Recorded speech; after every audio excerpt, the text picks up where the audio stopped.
Hello, college-bound students. If you have been in my class before in the last couple of years, you may remember seeing this presentation, but I figured I would kind of walk through it with you because last time we watched it, it may not have been quite as relevant for you. Some of you may have even written a college admissions essay last year, the year before, that would work really well for your college admissions process.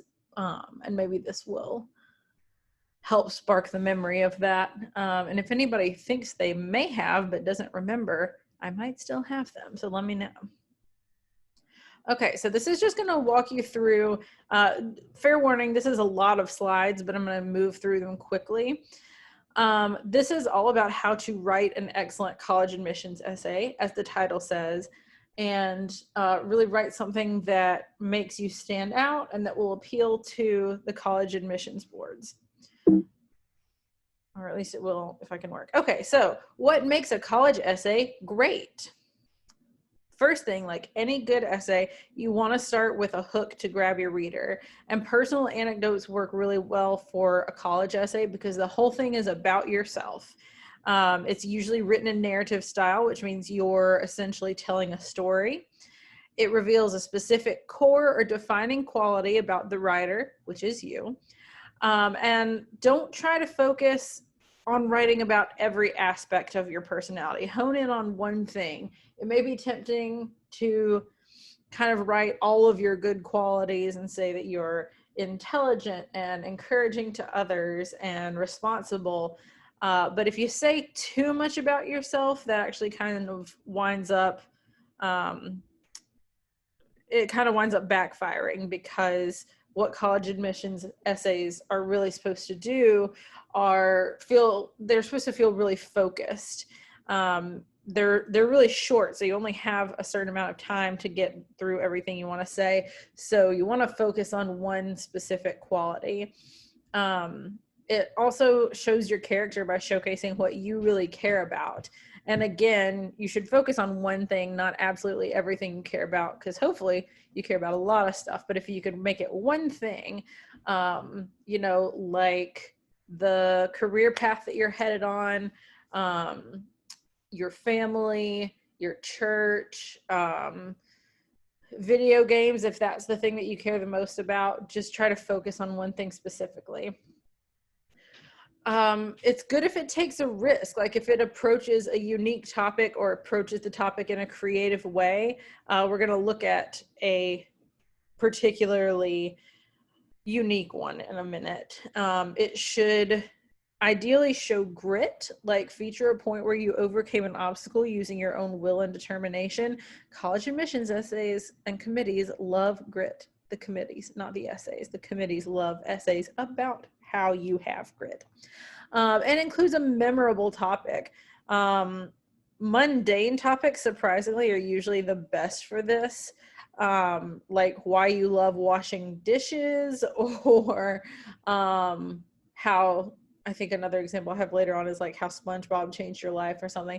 That might seem really silly, but if you can approach it from a creative perspective, that's going to make you stand out more. Don't try too hard to impress your reader, because that always shows. And I mean, either like trying too hard with the language you're using or trying too hard to make yourself sound awesome. All of you who are listening to this are already awesome. So let's just focus on finding what makes you awesome and focusing on that. It should illustrate your own ability and passion to think, reason, analyze, question, and learn independently, because those skills are what college is all about. So how can the thing that you're writing about kind of make those qualities stand out? It should connect with the reader. So in order to do that, convey some stories that show what you did, how you felt, and how it changed you. Readers can find personal stories relatable, even if it's not something that they exactly went through. Being able to like overcome challenges and stuff, that's a universal experience. And it should ideally make you come across as likable. Feel free to be open, because writers who discuss their flaws and fears can come across as relatable and likable. Again, more than just focusing on like, I'm so awesome.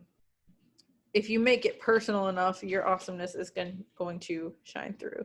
Awesomeness? I feel like that's a weird word.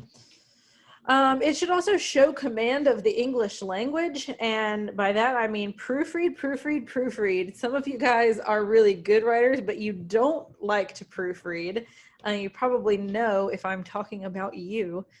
Get a second or third or fourth set of eyes to check for errors and awkwardness. Your friends who are really good at English or good at writing, get those people to take a look at it for you and see what they think.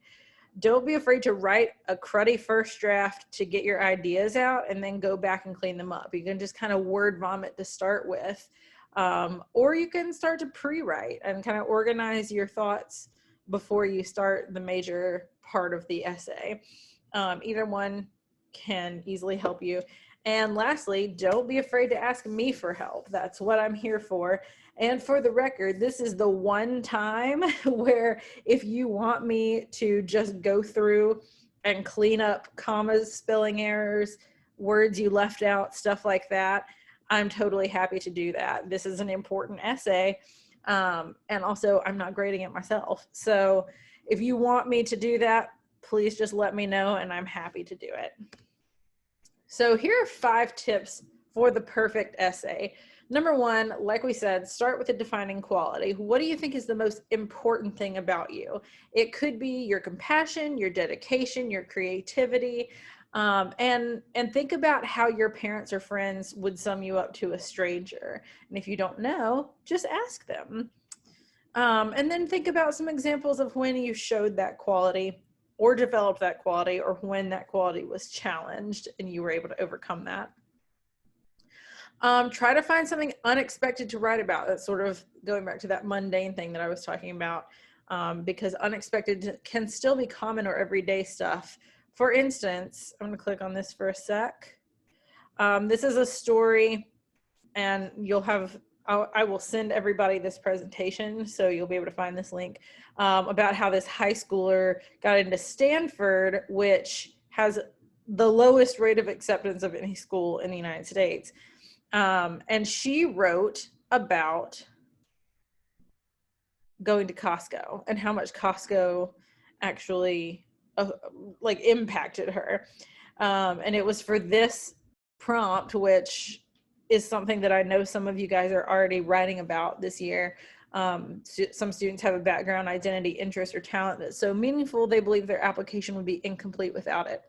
If this sounds like you, then please share your story. We're not going to read this whole thing right now, but if you look at her opening paragraph, she starts in the middle of a story, and some of you seniors know that that's called in media res, because we just did that in Beowulf. Managing to break free from my mother's grasp, I charged with arms flailing and chubby legs fluttering beneath me. I was the ferocious 2-year-old rampaging through Costco on a Saturday morning. My mother's eyes widened in horror as I jettisoned my churro. The cinnamon sugar rocket gracefully sliced its way through the air while I continued my spree. I sprinted through the aisles, looking up in awe at the massive bulk products that towered over me. Overcome with wonder, I wanted to touch and taste, to stick my head into industrialized freezers, to explore every crevice. I was a conquistador, but rather than searching for the land of El Dorado, I scoured aisles for free samples. Before inevitably being whisked away into a shopping cart, I scaled a mountain of plush toys and surveyed the expanse that lay before me, the kingdom of Costco. So just from her first paragraph, this is an entertaining story, and you're probably wondering, like, how she turned Costco into like what did it say, talent, interest, background, or identity that is very meaningful to them. But she does. And also, I want you to notice she doesn't have like a thesis, which I know that some of you who have had me for several years, we've written really formal essays that need a thesis. This doesn't necessarily have to have one. You're telling a story about yourself. You're trying to essentially sell yourself to the college admissions committee. So it's more of a narrative style, a little bit more creative than a formal essay. You don't necessarily have to have a thesis, but if you feel like you do, that's okay, and we can work on it. Don't be afraid to ask me if you've already written a thesis, like how it looks and how it's setting up the rest of your essay. That's totally fine. And these theses are also good tools to help structure the rest of your essay. So let's go back. Oop, there we go. Finding something unexpected to write about, something that shows that like no one would expect this to happen to a person like me, or no one would know that this truly affected me. I mean, the Costco thing is actually a good example of that. Or if there's a way to create a twist, like a boy who's afraid of heights who got a job cleaning windows on a high rise, I'm sure that probably would affect him. Again, sticking with mundane or everyday topics as opposed to ones that you think will be super impressive is kind of the smarter route to take, because trying too hard can lead to exaggeration and kind of a lack of likability, and you definitely want to make yourself come across as likable. So for example, the day I washed my dishes at my dad's restaurant, that doesn't sound like much, it doesn't sound exciting, but if it affected you or if it can be used to highlight one of your positive qualities, then absolutely use that. So we're not going to actually read these sample essays on this video, but if you have this presentation, which you all will, unless somebody random on YouTube's coming across this, in which case I apologize. But these are some sites to get ideas for topics and style, tone, etc., and show you a wide range of topics. Let's just look at what the topics are. Essayhell.com. This one is about rope climbing and kind of like how that shows certain aspects of this person's personality. They talk about the intricacy of knots and like how they're handy. Oh, is that the only one? Silly me. There might be more on a link, but I'm not going to worry about it right now. Oh, that was sample one. Okay. I didn't look through this tremendously before I started recording, so my apologies. But here are some more, and as you see, these are all short, which I think that a lot of the Common App ones, I think they're like 500 words. That's your minimum, or your maximum, not your minimum. So they do need to be quite short. Some of these are very short, to be fair. Another thing you can do is kind of go down memory lane. Remember a time when you face an obstacle? Stories arise out of problems, and problems can take on many forms: obstacles, phobias, bad luck, enemies, all the different kinds of conflicts you can have, just to be an English teacher for a second. But all these conflicts, what did you learn from them, or how did you get past them? Is there one that you can specifically hone in on? So let's look at some common mistakes now. Like I mentioned, sticking to formal style can be a common mistake. Top students, really bright students who are really good at writing and have done a lot of writing, have a hard time trusting that a casual narrative style will be effective, but it really will be for this particular type of essay. Some people are going to think they need to stick to 5-paragraph essays, but you've probably heard me preach before that an essay, a good solid essay, doesn't need to actually have 5 paragraphs. It just needs to accomplish what a 5-paragraph essay is meant to accomplish, which is really structure and organization. You don't necessarily have to have 5 paragraphs. And in fact, if your limit is 500 words, it's going to be hard to do 5 paragraphs. I would probably try to stick to like intro, body, conclusion. Also, trying too hard for elevated language. This is something that I have mentioned before in the past when teaching how to write essays. If you're trying too hard to make yourself sound like Shakespeare, you're probably going to make yourself sound like the opposite of Shakespeare, which is an idiot. If you try too hard and you use language that you wouldn't normally use in everyday life, then the people who read your essay are going to realize that you're really trying too hard, and it's not going to sound good. You need to find your writing voice. This whole thing is about you. So your writing style and your voice are going to be the best things to use in order to sell that. Another mistake would be not trusting your anecdotes. A lot of students don't believe that their little stories or like this dumb little thing that happened to me could be effective or could reach somebody. They might think that they're simplistic or juvenile, but anecdotes make you relatable and likable. And really, it shows who you are as a person. And they're also meant to hook the reader. Like I mentioned, starting out with an anecdote is a great idea. Another mistake would be if you don't believe that mundane topics are impressive, but they really can be, and they can be really creative. So for instance, writing about I am a karaoke queen or how SpongeBob shaped my future, those are more interesting topics than the summer I spent helping orphans in China. I mean, helping orphans in China is definitely impressive, but you might find that an essay about one of those other more simple things are going to do a better job of reaching readers because they're more relatable. Not all of us have spent summers helping orphans in China. And it also might kind of make you sound like you're bragging, which this is meant to brag on you, but in a humble way, if I can use a paradox for a second. So just think about how you can make the mundane interesting. And another mistake people make is going too general. And I mentioned this earlier. Students want to showcase all their great qualities, but that ends up unfocused and too general. And like I said, we do need to be focused and structured and organized. So a way to do that is to focus on one exceptional quality and really explore that.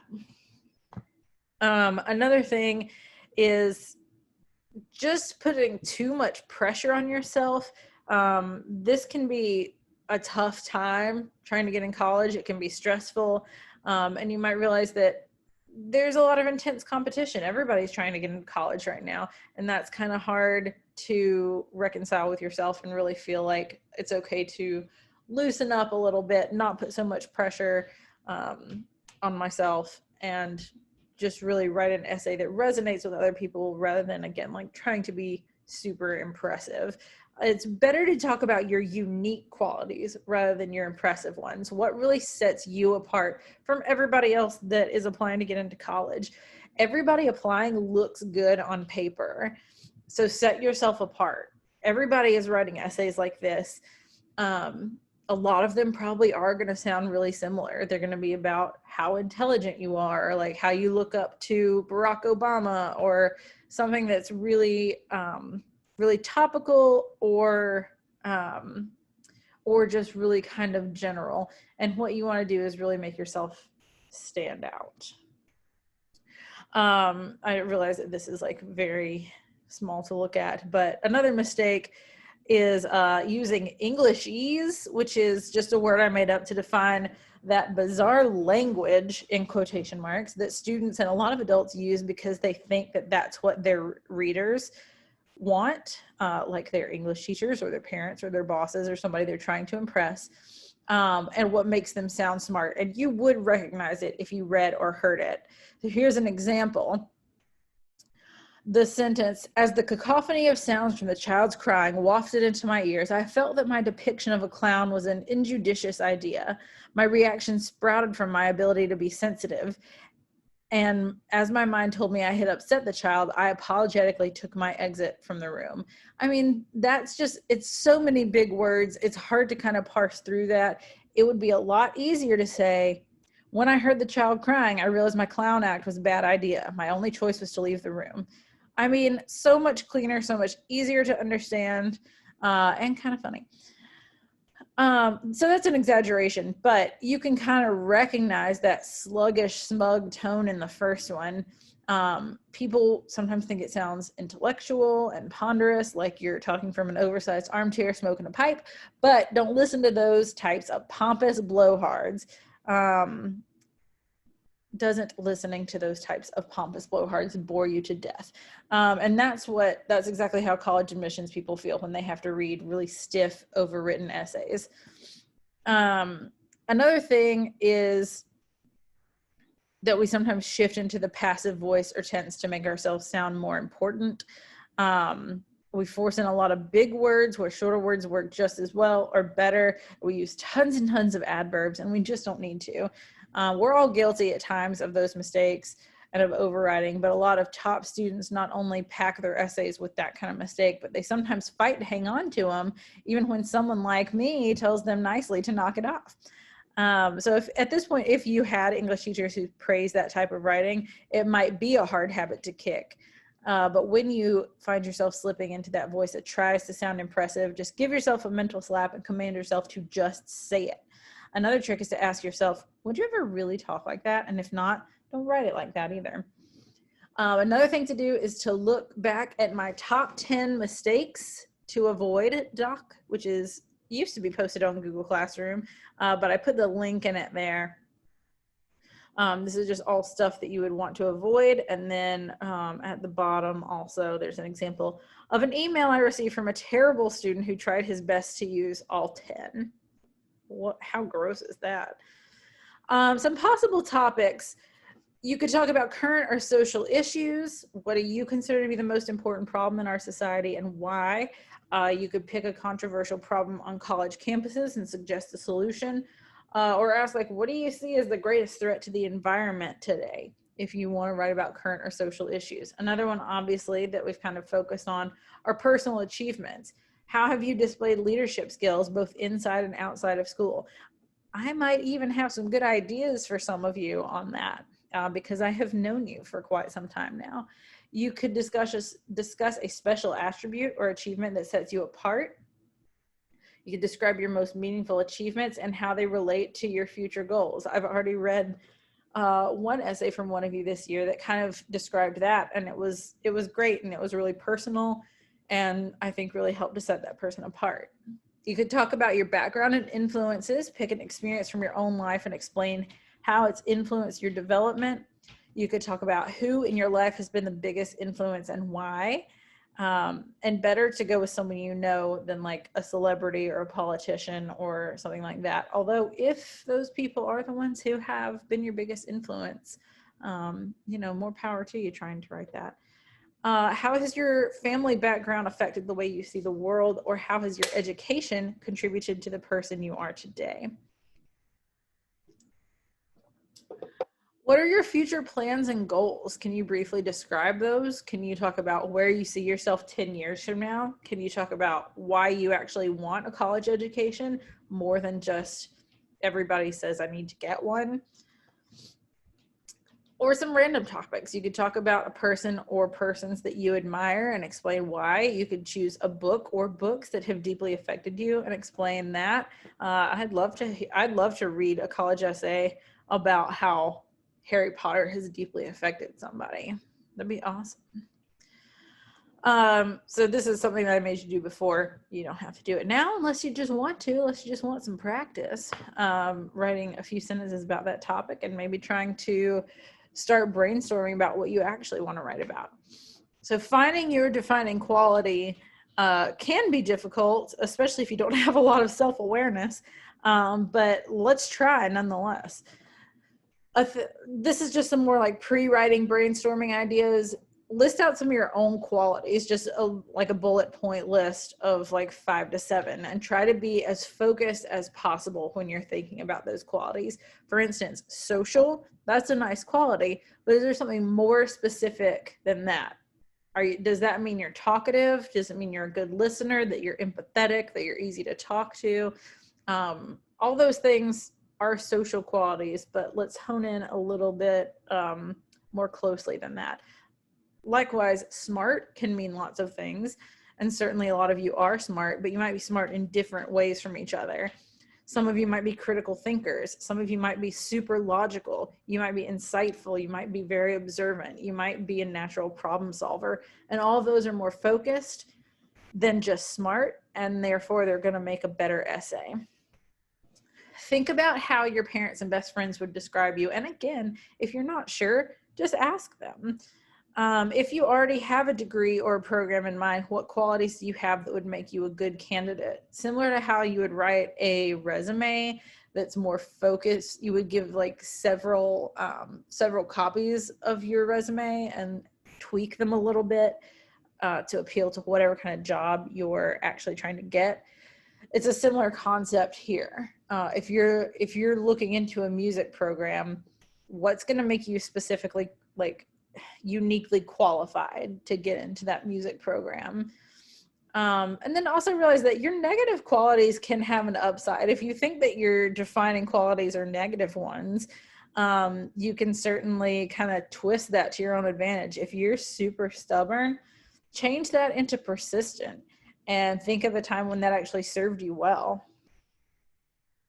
Obviously, I'm not going to read this whole thing, but this is a list of possible defining qualities. It is not comprehensive. There are more qualities in the world that you could possess than this, but some of them you just might not have thought about. Like cheeky, I wouldn't have thought about using that, but if you think that's your defining quality, how has that maybe made you stand out in the past? Your sense of humor, that could be something that you talk about. Your imagination, whether you're practical, if you are responsible, if you're self-confident. You can look through this list on your own, but those are just some things to think about. You can display your best or most defining qualities through any personal anecdote. That's one of the things that personal anecdotes are best for. Sometimes you'll be asked to write about someone else, like a mentor, someone you admire, someone who's influenced you. And in that case, showing their best qualities shows what qualities you value in others. And so it can still make you stand out and say a lot about you. So if you're stuck trying to start your essay, here are some good tips for that. To create the subject, think about a problem that you once had and the way that you overcame it. Can that show grit? Tell us the who, what, when, where, why of all that, and be descriptive. Remember any background or history of this problem, like how or why it started. Talk about how you dealt with it. And then you want to make sure that you reflect on the problem. What did you learn from that experience? How did you feel in the moment? What were you thinking? And what do you think now in hindsight? That's really important. I kind of already said that. Did anything good come of this problem? And then when you conclude, look at what you learned and see what qualities you displayed or developed through this problem. And if you do all those things, then congratulations, you've just told a personal narrative, an anecdote. And if you did that, you now have a really solid outline for a personal statement or admissions essay that you could really use. Here I have an interview with Costco Brittany, the author of the author of the essay about Costco, and just kind of asking her like what her thought process was and kind of going through that with her, because obviously that's a unique topic. It does seem like it would be sort of mundane, but it got her into the most exclusive school in the country. So she's probably got some good tips on starting to work on the essay, what the hardest part might be, brainstorming outlines, that kind of thing, and how she came up with that idea for a topic, because a lot of people probably would hear that and think that that is not going to be a very good essay, but clearly it was. So when you're writing an anecdote, make sure that you show rather than tell, and that's actually just good advice for writing anything, rather than just stating what happened. Really make us see it. So rather than saying one time a shark bit my arm off, lead with an image of you in the water surfing happily, and then take us into the dreaded moment of attack. Really put us in the moment with you.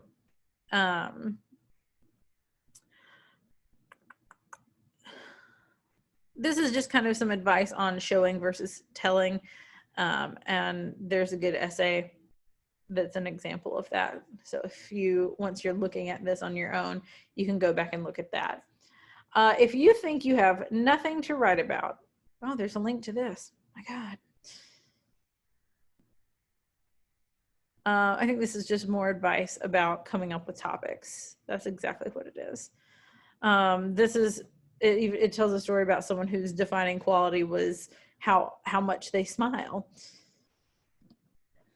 You can become a storyteller in under 5 minutes. What you want to do is draw a sympathetic character, yourself in this case, and make us care about this person and what happens to them. So what you can do, this is literally like a little exercise that you can do. Draw your sympathetic character and then draw a hurdle, an obstacle of some kind. Like I said, problems can be anything. Bad guys, phobias, difficult times in life. And then draw the pot of gold. That's the reward. That's the lesson. That's what came out of your journey.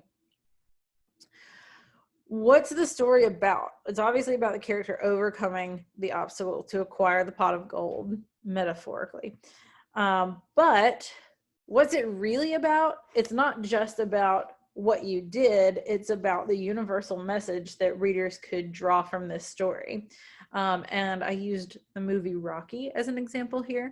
At face value, it's about an underdog boxer who fights the champ. Spoiler alert, he does not win, but the pot of gold isn't the championship. It's not, the whole story is not about just him getting to win the championship. It's really about making something of himself and proving that he's worthy. The hurdle is not Apollo Creed, the guy he fights. The hurdle is Rocky's own self-doubt and his situation in life. That's what he has to overcome. So the story is really about believing in yourself and going the distance. Rocky Balboa should absolutely write his personal statement about losing to Apollo Creed. Even though it's not a success story, learning something from his failure makes him super likable, super relatable, and even heroic to some people. So it's not just about your story. Whatever anecdote you're telling is not just about this happened, this happened, this happened. What's the lesson to come out of it? What's behind the actions? So again, this is some stuff that you can practice on your own. You could either choose one of the qualities that you wrote down in your list and briefly write about a time you developed or displayed that characteristic. You could start with a problem you went through and determine what quality you showed through that experience. What did it teach you about yourself or the world? And this is just some kind of brainstorming stuff that if you even are going to do this, and we're not in class, so you certainly don't have to, I'm not grading you on it. But don't feel too confined in this. There are no rules. This can be just a paragraph or just an outline, or you can word vomit onto a page. And feel free to bounce some ideas off of each other. A lot of you guys know each other really well, so you can ask each other questions like, if I wrote my essay about this, what do you think that would tell other people about me? Or again, ask people who really know you how they would describe you to others. Here's some show versus tell stuff. Your 5-paragraph format, your details and examples are what's really going to show. And I'm not going to go into much detail about that because we've written 5-paragraph essays and we don't need to now. But show and tell format, that's going to be a little bit more what you're looking to do in this kind of essay. So by now, I'm sure you all know what the Common App is, so I'm not going to go through this in any great detail, but I think that most of you are doing your applications through Common App. So this was the 2018-2019 Common App prompts. I know that some, if not all of them, are still the same. If you want to go ahead and write a practice essay, here are some instructions. Just go through the Common App essay prompts. I would recommend going to look at the ones now rather than 2018, 2019, even though they might be the same. Use the skills that we've talked about during this presentation and respond to the prompt in a way that best showcases who you are and why a school should want you. Feel free to ask questions of your peers, bounce ideas off of each other, read each other's essays, and give feedback if you're comfortable. Get all your thoughts out before you worry too much about organizing it into an essay. Either pre-write with outlines, word maps, etc., or like I said, just word vomit onto a page. Then go back and start cleaning it up and organizing it into paragraphs. This is talking about your final copy. Don't take my word and this presentation's word for it. Look at Common App or whatever system you're applying through, and see how long they want it. But it's probably going to be around 500 to 650 words. And remember, you are the only you that exists. You're different from everyone else who's applying, so tell us what makes you unique and worth getting to know as a member of this university. And that is all. I hope you guys got something good out of it. I'm going to send everybody this presentation. And I hope that you're all successful. Again, I'm happy, very happy to look at any of your essays before you send them off. You can get feedback from me, you can get suggestions, and even before you send it in, like I said, I'm totally happy to go through and just clean a couple things up, like mechanically for you. So let me know if I can be of any assistance to you. And good luck. Good luck in your endeavors. You're all capable of writing great essays.